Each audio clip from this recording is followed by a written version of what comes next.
आम्ही आता असा पणजे बस स्टँडाचेर आणि हो एक तुम्ही बोर्ड पळोवंक शकता. कॉर्पोरेशन ऑफ सिटी पँजीम स्वच्छ सुरवेक्षण पब्लीक टॉयलेट 2024 घातलेलो बोर्ड हो असो आडवो पडलेलो आसा.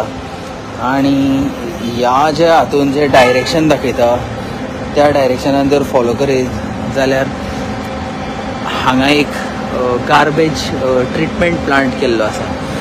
त्या ट्रिटमेंट प्लांटा कडेन हो बोर्ड मारलेलो आसा. फुकट मुतारी हांगा उपलब्ध आसा.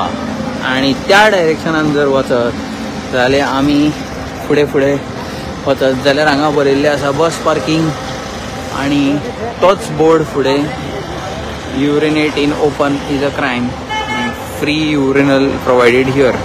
आणि त्या डायरेक्शनान वचत जाल्यार फुडें तुम्ही पळोवंक शकता सुलभ शौचालय which is public toilet on the bus stand.